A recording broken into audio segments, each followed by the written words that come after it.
Koto, tēnā koutou katoa. I'm Alison Pask, and it's a pleasure to be hosting today's webinar with our very special guest, Dr. Nikki Jackson. Nikki is the Executive Director of Alcohol Watch, and she's very well qualified to speak on alcohol, having completed her PhD investigating adolescent alcohol use in New Zealand. Nikki was also started her career at studying nutrition at Otago University, so alcohol and nutrition go very closely together. Nikki, today we look forward to hearing about the many links between alcohol and nutrition and our well-being, and most importantly, what we can do to reduce the harm from alcohol in Aotearoa. It's a delight to be speaking to you today, and we look forward to your presentation. Welcome. Thank you. Just share my screen. Okay, I hope everyone can see that. Can you see that, Alison? Yes, perfect. Brilliant. Tēnā koutou katoa. I'm Nikki Jackson, the Director of Alcohol Health Watch. We're a small charity up here in Auckland, funded by the Ministry of Health to reduce alcohol-related harm, and particularly the inequities in alcohol-related harm. And so it is a pleasure to have trained in nutrition and now be working in public health and alcohol harm reduction to present to you today. You feel like absolutely my colleagues and my family. So what I really want to talk about is how we can maximise equity by joining the dots between alcohol and nutrition.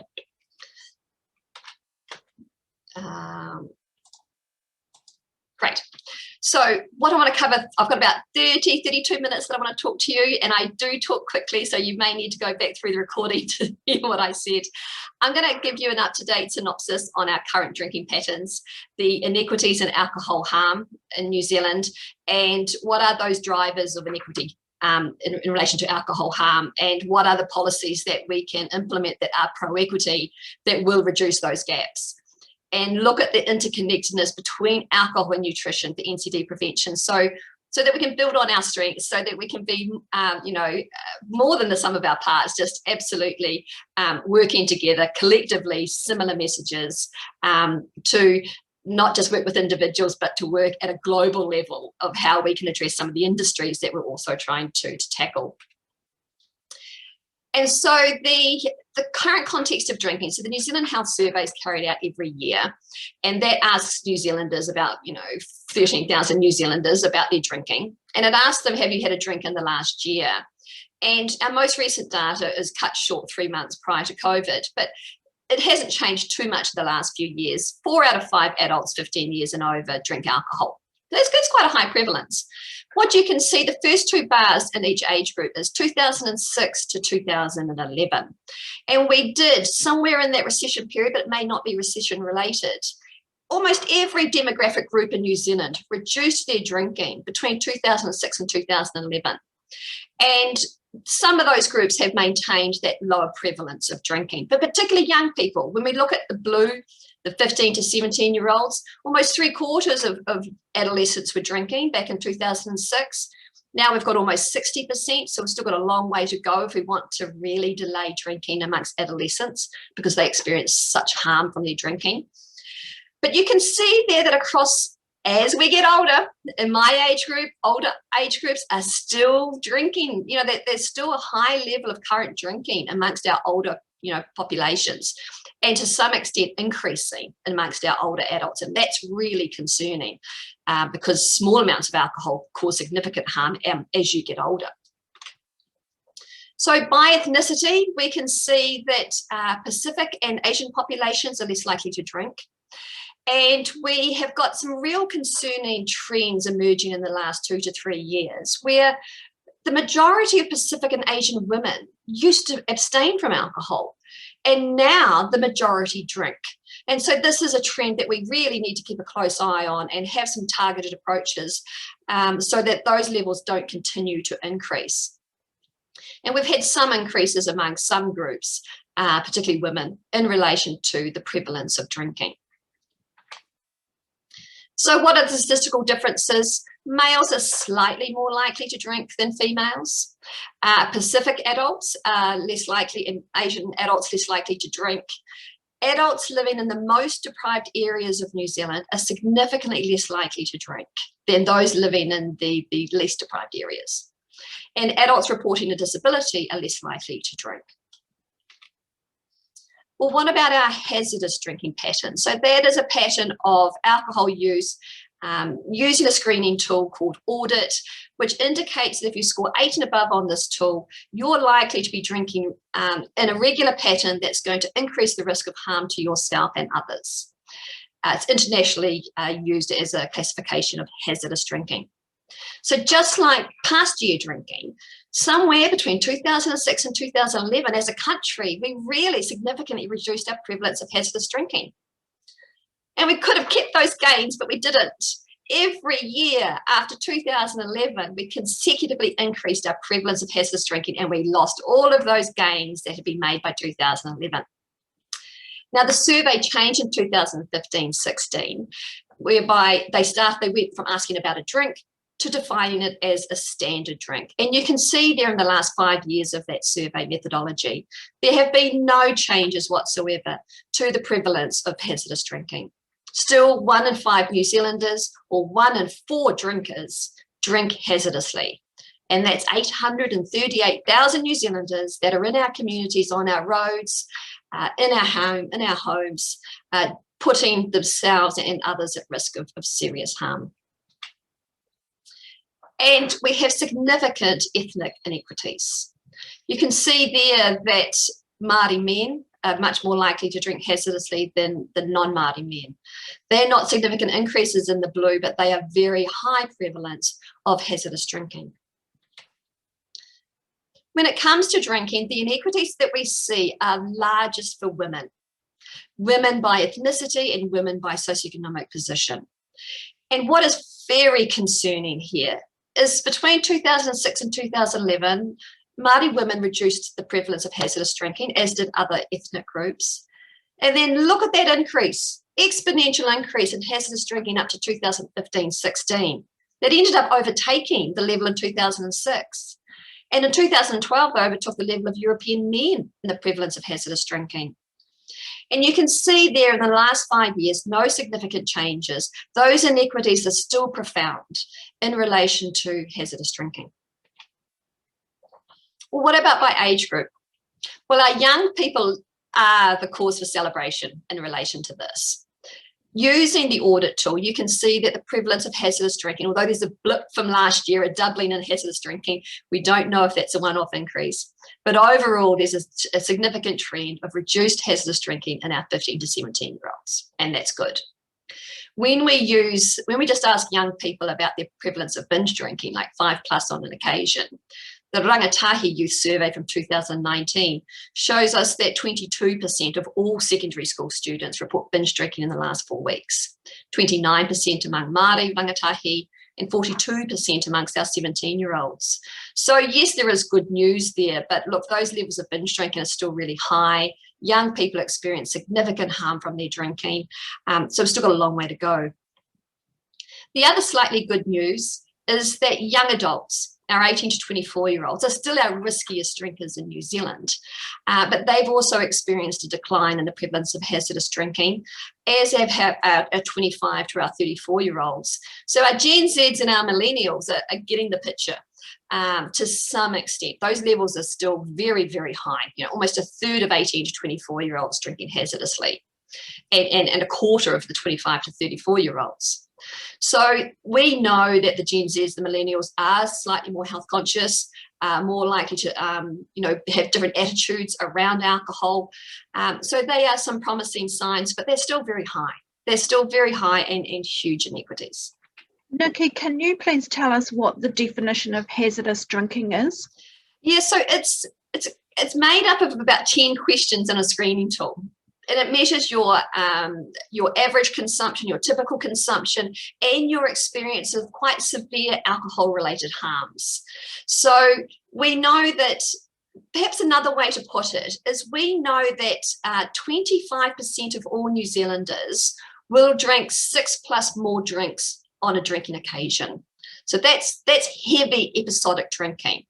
Hazardous drinking's a different scale. We know that 20% of New Zealanders are hazardous drinkers, but we know that 25% of New Zealanders will report drinking 6+ drinks at least once a month in the last month. So that's still really, really high. And this picture of middle-aged and older adult drinking hazardous drinking is quite similar to what we're now seeing in Australia and Canada and the UK, of this real growth of the prevalence of hazardous drinking in middle-aged and older adults. You can see there that amongst almost all of those adults, those age groups, are now drinking more than they were in 2006. And it's so concerning for chronic disease, NCDs, injuries particularly, and amongst those older age groups. That's a large number of New Zealanders there, a large number who have increased their drinking since 2011, quite substantially. So it's a picture of two things. It's young people, adults, drinking slightly less, and it's the middle-aged and older adults drinking more. So the latest stats is that 37% of young adult men are hazardous drinkers, but this is not a young person's problem by any stretch of the imagination. If you look across all of those age groups, particularly for males, right up to the age of 74, more than 1 in 5 males are hazardous drinkers. So we can't portray this as a young person's issue. We're seeing these people in EDs throughout the country across all age groups. And so we really need to have that population-based approach. So for hazardous drinking, males are twice as likely to be hazardous drinkers than females. Māori adults are more likely to drink hazardously than non-Māori adults. Those inequities are greater for women, twice as likely to be hazardous drinkers, and Asian adults less likely to drink hazardously. Now, when we talk about the global alcohol industries, which I'll talk about at the end of this presentation, the style in which New Zealanders drink is that almost half of all alcohol sold in this country is consumed in very heavy drinking occasions. So 6+ standard drinks for a female, 8+ for a male. And so this is where the profit relies on in terms of the alcohol industry, is that they need to maintain our patterns of heavy drinking.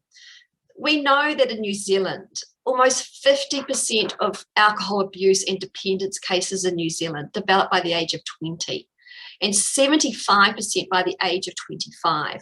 And once you develop alcohol abuse and dependence, you have it for a number of years. And so there are, incredibly, as I hate to say, huge profits to be made from very heavy drinking in this country. So let's talk about the harms. Well, if we look at our 15 to 49-year-olds, some of our most economically productive population, alcohol use outstrips all other risk factors for death and disability. So here we are trying to rebuild from COVID, to reset, to grow economically, to have good well-being, to have good health, to be prepared for a future pandemic. And what alcohol is causing such significant harm. It's linked to over 200 health conditions, including cancer, 7 forms of cancer, as well as injuries. It's incredibly toxic to a number of parts of the body. And so this data will be updated this year, and we're really looking forward to that work that's being done. So our most recent data is from 2007, showing that 800 New Zealanders died as a result of alcohol, 43% due to injuries, 30% due to cancers, and 27% due to other chronic diseases. So while males are more likely to die as a result of an injury, cancer is the leading cause of alcohol-related death for New Zealand women. And of those cancers, about 2/3 of those cancers are breast cancers. So breast cancer is the leading cause of alcohol-related death in New Zealand women. And about 1/3 of those alcohol-related breast cancer deaths can be due to, attributable to, 1 to 2 standard drinks per day. So we're not talking about just heavy drinking. We know there's no safe level of alcohol use when it comes to cancer. And particularly in relation to breast cancer, it increases with each standard drink per day. In addition, we have at least a conservative estimate of at least 1,800 babies born every year with fetal alcohol spectrum disorder. So more likely to have physical, mental health issues, educational failure, enter the criminal system early and die prematurely, often, unfortunately, as a result of suicide. And so, as we saw, we have inequities in alcohol consumption, we have inequities in alcohol harm. A Māori 2.5 times more likely to die prematurely due to alcohol, lose substantial years of life lost, higher proportions of cancer due to alcohol in Māori, again, losing substantial years of quality of life. And the research estimates that 35% of the relationship between Māori being more likely to be hazardous drinkers is explained by experience of discrimination. And so that is something we all have a responsibility for in terms of addressing this institutionally. Alcohol use also doesn't just drive health inequities, it drives economic inequities. And so Māori are more likely to be harmed in their financial position as in relation to their alcohol use, and more likely to suffer absence from work. So it doesn't just drive health inequities, it drives many other inequities in life. And the abundance of research shows that drink for drink, low-income drinkers will experience more harm. And there are a number of studies underway to try and understand these mechanisms of why, when you can have two people with similar drinking patterns, does one experience more harm from that pattern than others. So the inequities that we see in consumption, certainly for Māori, are driven by past, present, ongoing impacts of colonisation, discrimination we've talked about. When we look at the environment in which low-income groups, Māori and Pacifica, live, there are these three key environmental drivers. They are the low price and high affordability of alcohol, high availability of outlets in the communities, long trading hours, and just ubiquitous alcohol advertising sponsorship, which low-income groups are disproportionately exposed to. So we've got policies available to address these key drivers, but unfortunately we don't have them in place. So let's talk about the first factor, which is high affordability. Alcohol, so affordability is price relative to your wages. So affordability of alcohol is the highest it's ever been. You only have to work, an average worker only needs to work about 10 minutes to buy 6 cheap standard drinks to exceed the low-risk drinking advice. And you can see there that wine in particular is at least 20% more affordable in the last 5 years. So we don't have a strong price signal out there in society around our most harmful drug. It is dirt cheap, it's highly affordable. Our wages are growing faster, at a faster rate than the inflation on alcohol. So a real problem. And so what we and others have been calling for is to raise the tax on alcohol, make it less affordable, send those price signals. Because at the moment, only between 20 to 25% of beer, wine and RTDs is taxed, about 50 to 60% of spirits. Compare that with tobacco, which is about 68% tax. If we were to increase the tax rates by 50%, it would increase the price of alcohol on the shelves by around 10%. And that would curb consumption across the population by about 5%. So that's about 25 million litres less alcohol per year. And it wouldn't add that much cost to the products. It's about $2 extra for a 12-pack of beer, an extra $1 for a bottle of wine, extra $10 for spirits because they've got a higher tax rate, and an extra $4 for a 12-pack of high-strength RTDs. That would reduce affordability of alcohol across all alcohol products. But we have this other problem, like you do in the nutrition sector, of really, really dirt cheap products that just don't move in price. I mean, I'm sure I remember a bottle of Coke being the same price when I was a kid as it is now. It's just incredible. And so we've got beer, wine and spirits and RTDs sold for, well under $1 a standard drink. This is just crazy. And because wine is taxed at a lower tax rate, which is, I'll talk to another day about that, cask wine is sold for 68 cents a standard drink, bottled wine 85 cents a standard drink. So it's no wonder that in studies of dependent drinkers in New Zealand, that almost half exclusively drink wine. Why? Because it is dirt cheap. So other countries, Ireland, Scotland, Wales, Canada, Northern Territory of Australia, have passed legislation to set the lowest price that a standard drink of alcohol can be sold, called minimum pricing. And we are advocating for the same strategy here. It's only targeted to your very, very cheapest alcohol in your country. It doesn't affect your pub prices. It doesn't affect your $14 Pinot Noir at the supermarket. It's targeted to the cheap alcohol which is purchased by heavy drinkers, frequent drinkers, and young drinkers. So it's our most pro-equity pricing policy that exists, and something we would love to see in this country. So we need to address the physical availability of alcohol. You will know very clearly that we have more outlets in our deprived communities. And that increases accessibility, but it also has the secondary harms of leading to price competition and to longer opening hours to try and get that extra sale. So it's a perfect storm for alcohol-related harm. The research suggests that young Māori males and Pacific males might be disproportionately harmed by living closer to liquor outlets. And international research certainly shows that bottle stores in deprived areas are associated with higher levels of harm than they are when they're placed in least deprived areas. So inequities here again. We've got long opening hours in this country. Pubs can open till 4 a.m, off licenses, bottle stores, supermarkets till 11 p.m.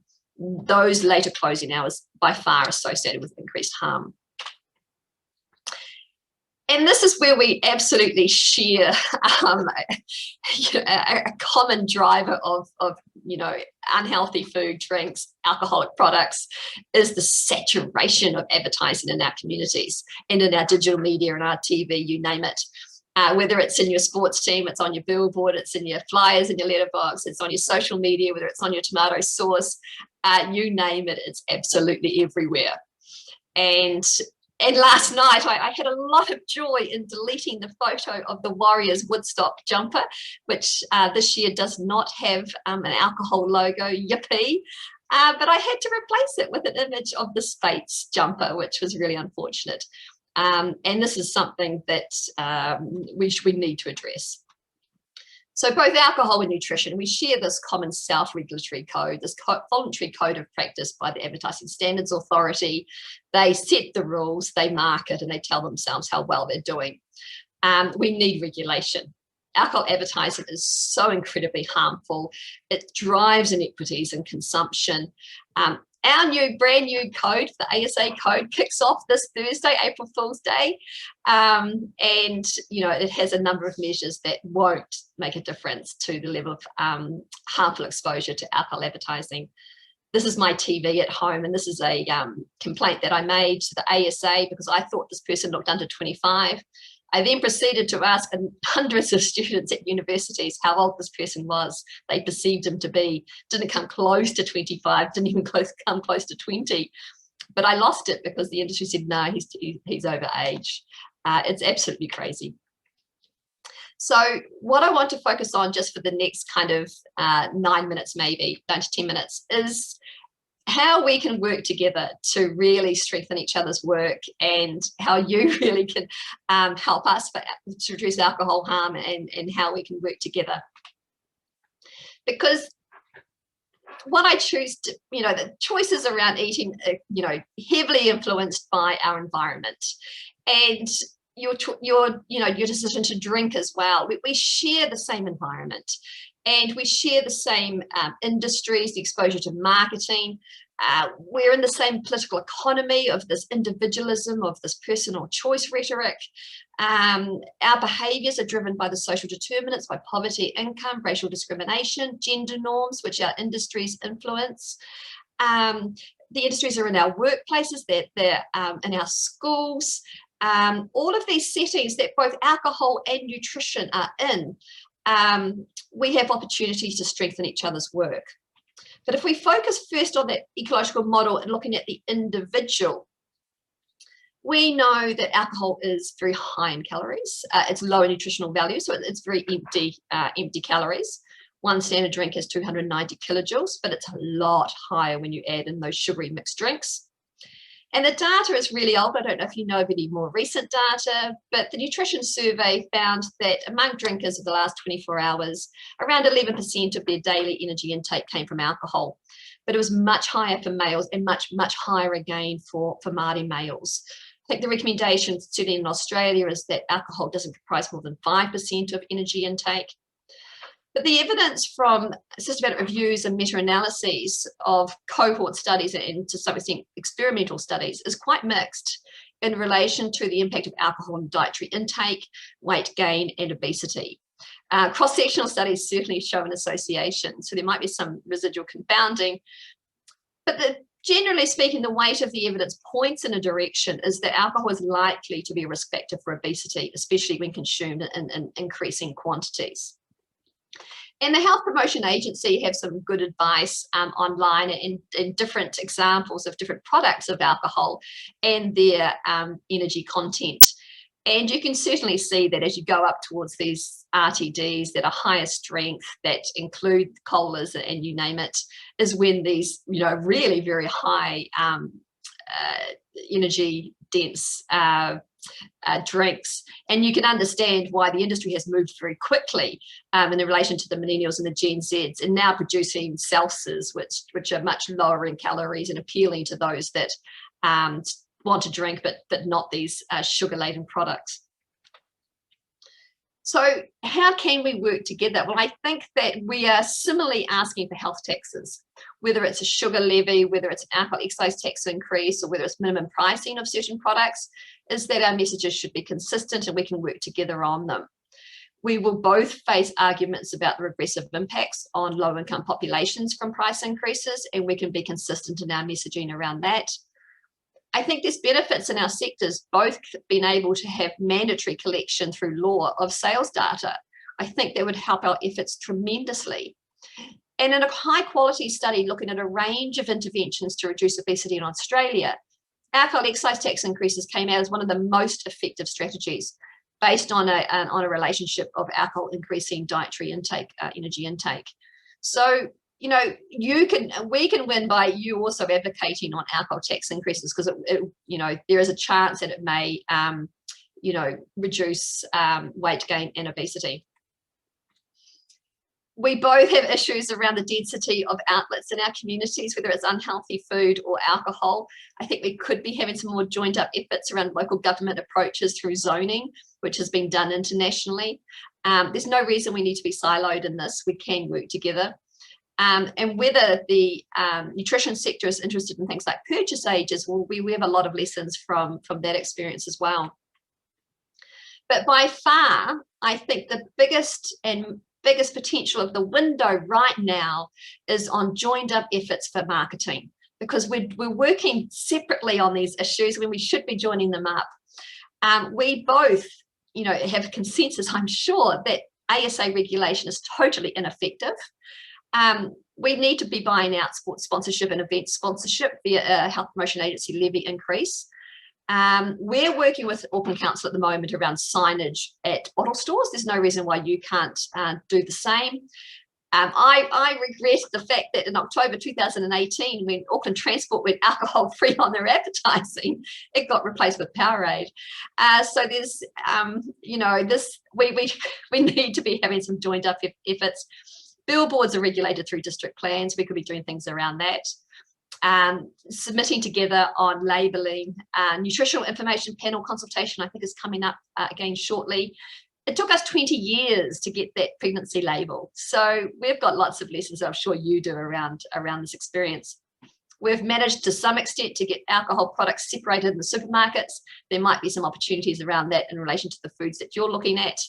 And it's great to see some joined up efforts on research, particularly digital media research, to see if kids are getting exposed to unhealthy foods and drinks, as well as alcohol products. So don't forget that we did have the Pall Mall Dairy in Salisbury Street in Christchurch, and now we have these bottle stores. And this is my dairy as I walk to the train every day in Newmarket. Hundreds and hundreds and hundreds of kids are outside this dairy playing in this square and going into the dairy. We can control this, and I think we should do it together. The other issue I want to talk about is if you're engaging with individuals, particularly in, say, a clinical setting or even a school-based or other type of setting, is ask about alcohol use, because it'll support all the other efforts and health services that are going on right now of getting people to talk about their alcohol use and assess them and do the audits, and see where people sit on their alcohol use. So start talking about it.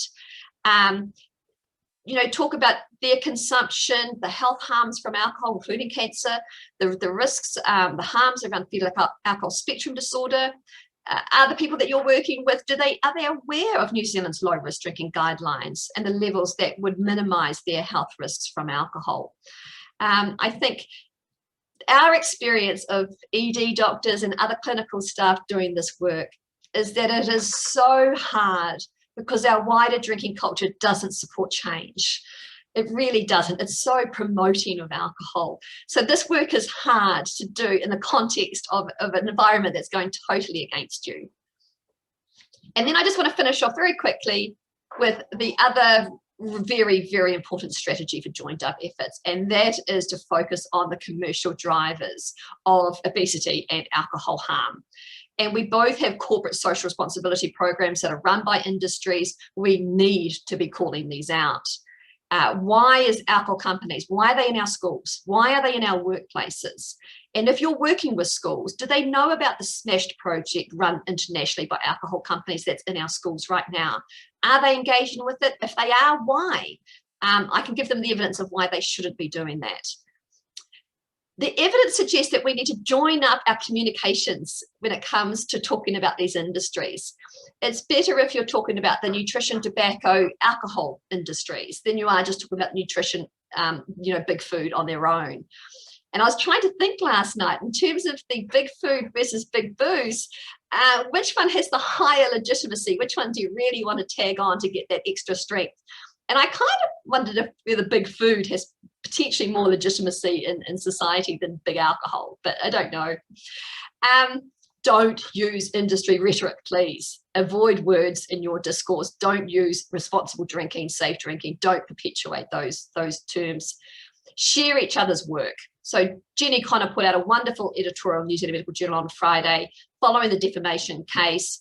I went online to grab a snap of the New Zealand Herald article, and an ad for alcohol sponsored came up at the same time.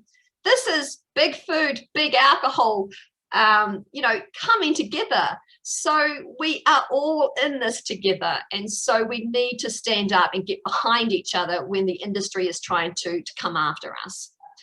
The other thing that's common between the industries of particularly alcohol and nutrition is this common language from the industry of that, oh, it's too complex. It's too complex. It's too hard. We need to challenge that. We know that there are policies right now that could make a difference.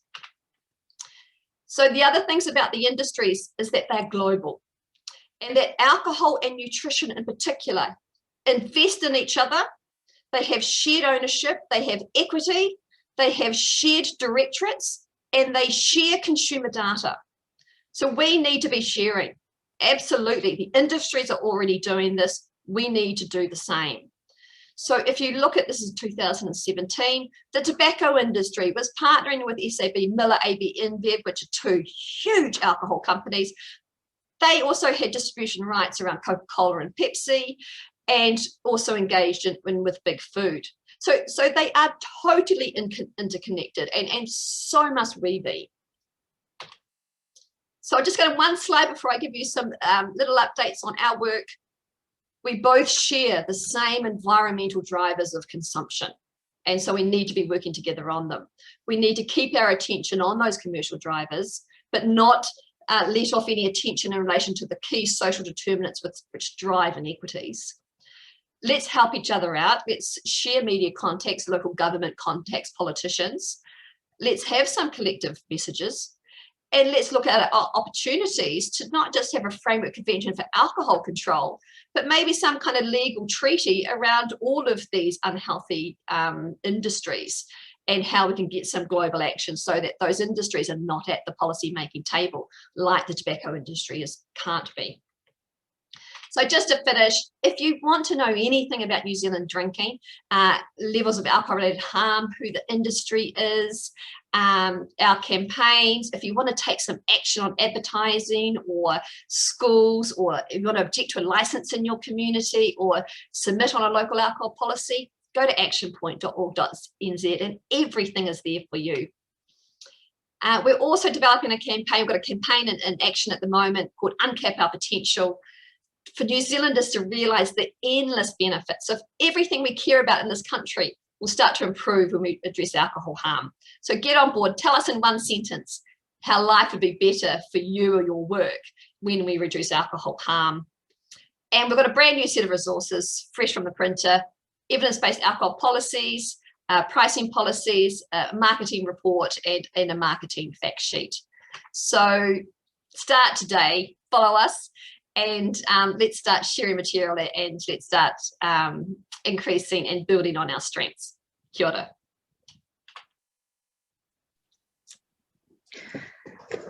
Fantastic, Nikki. What a wonderful collection of evidence and challenges for us to work together and action to take. Thank you very much for your very comprehensive presentation today. A question about how we can strengthen our call to councils, particularly around their policies, granting of licences. Any hints there?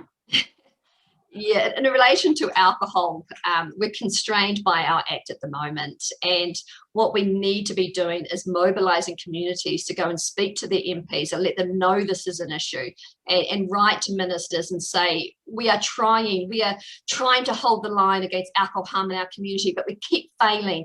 We need governments to take that control.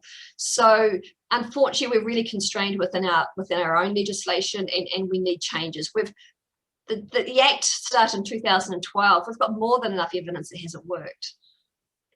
But local governments that I've been working with around the country have been really supportive to look at other measures that they can do to reduce harm. So, we've got two councillors in Auckland, Efeso Collins and Josephine Bartley, who really want to address the advertising and marketing of alcohol in our communities at bottle stores, but also more broadly. We've got other councils who called me on Friday, and they want to look at other things they can do beyond a local alcohol policy, beyond licensing. What can they do? So, council, policies around advertising, I think, are very, very important. And looking at the whole range of council initiatives. I think with licensing, it's very difficult, and I think we need more change. So there's a lot of similarities to cigarette smoking here. What are some of the key things that we learnt from that, from all the advocacy that was done in the late 80s, early 90s? Yeah, and the first thing that springs to mind is political champions. There were, and tobacco really has had a number of those champions across the years, whether it's been Helen Clark or Tariana Turia, or others that even other prime ministers have been wanting to deal with, tobacco. We unfortunately, don't have many political champions, and that's something that's been very hard for us to progress. So we need to be looking at other people who have influence that can have those conversations and ensure that we're heard. The other important part of tobacco was a coalition, particularly of medical professionals at the time. And I do believe that the establishment of the Health Coalition, Aotearoa, if you're not a member, please join. This is an independent voice to be able to advocate for change on food and tobacco and alcohol. And I think I am feeling some real potential to have those messages on those three harmful products. We've also, in the last year, got DHB chairs and chief executives really standing up and going, well, we're going to lead on obesity and alcohol harm, and we're going to have a voice. It's so heartwarming. It's fantastic to see. Fabulous. We can all be those champions, yeah. I'm sure. Yeah. We don't need to wait to be famous or in some leadership role. Each one of us has a voice. Really difficult when I present our Cancer Society submission and I'm a lone voice in the gallery full of hospitality organisations talking about the economic benefits and the contribution they make to the vibrancy they bring to the city. That's a comment that somebody's made. Yeah, and cancer is I found it as a difficult topic to talk about as well with politicians. People don't want to know this. And we have such low levels of awareness in this country around the alcohol and cancer links. And we know that if we were to increase awareness of those links, the research is really becoming quite clear that it increases support for price increases, availability restrictions, and bans on marketing. So look, if you're out there talking to people, increase that awareness, because that in turn increases support for evidence-based alcohol policies. So the more we do, the better. A question here, what would your advice be for people who want to examine their own personal drinking and become more aware of their own consumption? Yeah, that's a great question. First and foremost, I hope that you're aware of the low risk drinking guidelines. My suggestion is that they're probably too high at the moment. Other countries such as the UK and Australia have recently reduced their drinking guidelines. They brought the levels down. Ours is still 15 per week for a male and 10 for a female. Australia's moved to 10 for men and women. So you know, have a look first and foremost at your own alcohol intake, and are you meeting those guidelines? We know that a number of New Zealanders aren't meeting those guidelines by having 2 alcohol-free days per week. So, and then have a look at the, you know, why are you drinking? When are you drinking? Are there some, you know, triggers around that?